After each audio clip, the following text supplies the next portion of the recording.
Howdy, compelled unbeliever here. Today, I'm here to break the truth. Atheists really do sin. Atheists really think that sin is just an imaginary mythological thing, but it just got real.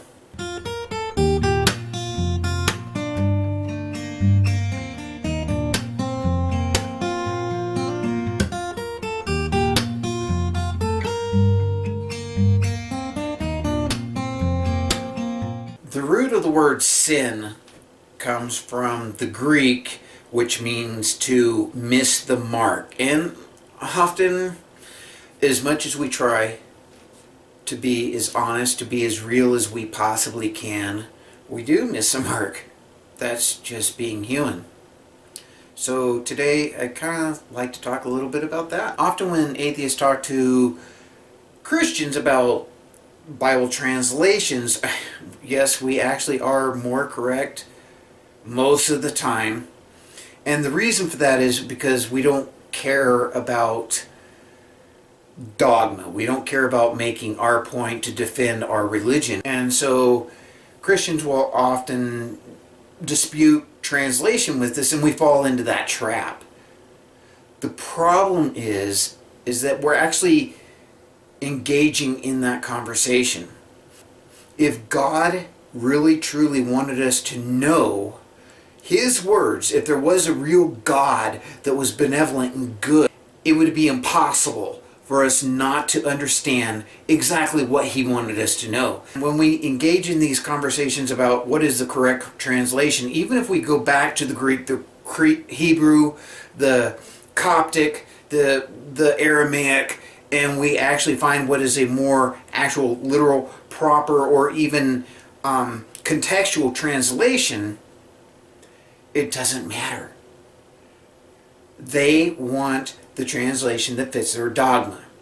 And when we get into that conversation, we are sinning. We're missing the mark. Because we shouldn't have that conversation in the first place.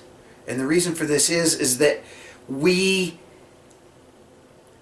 should be discussing why there is a problem with translation. If God was real and wanted us to know His words, then we would know it because it would be His will. And there are numerous places throughout the Bible that is very, very clear that God didn't give a rat's ass about people's will. So the discussion should be, why are we even discussing different translations? Why has God not made it crystal clear? Is it possibly because He does not exist? Or He doesn't give a rat's ass? Apologetics. Apologetics fall under the same thing that I just discussed.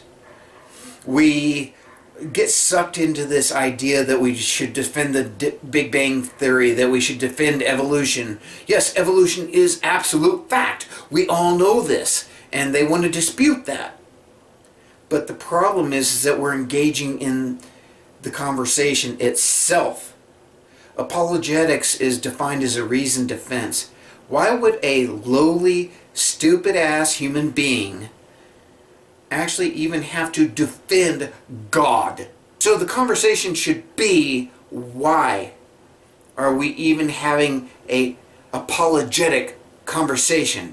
There's also an argument that a lot of atheists make, and that is that in prisons there are hardly any atheists at all.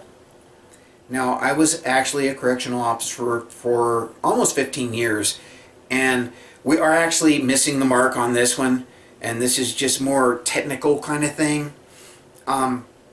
In prisons, when they are taken in intake, when they first actually get to the prison, they are asked, what is your faith? And they just spout off whatever their faith is. And once they get integrated into the prison, they discover that their faith is not important at all. It's all about gangs. And gangs associate according to religion. And this is so that when they gather in the church, they come from all different units or cell houses or whatever, and they can communicate. They call it the inmate grapevine. They can give instructions to the different gang members and so forth, and control what's going out through the entire facility. So as soon as their time is up, what they do, what I mean by the time is up, as soon as they can change their religion, they change it according to the gang affiliation. So a lot of times, like the Arians choose Ars Truth, sometimes Protestants. Usually the Hispanics choose the Catholic religion. A lot of times African American or black inmates choose Islam. And so they decide that they're Muslim. Why? Because the gang decides that that is the religion that they are going to align with.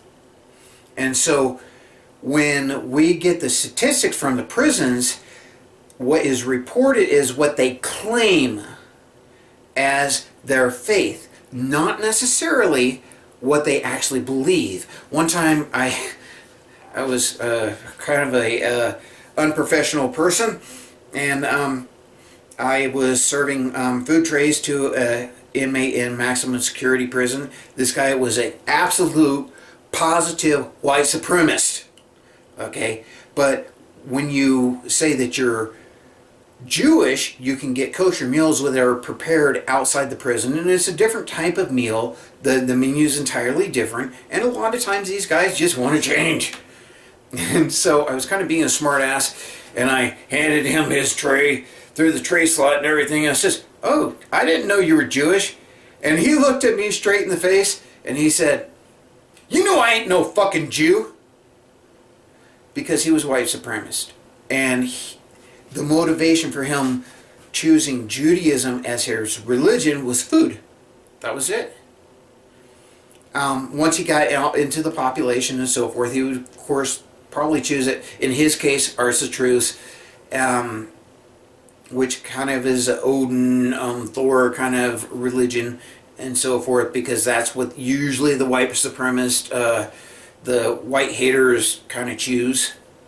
So my point is, when we cite that there are very, very, very few atheists in prisons, it doesn't have anything to do with the truth. It has to do with actual, true, real statistics, but those statistics reflect what the prisons report according to what the inmates say, not according to their actual beliefs.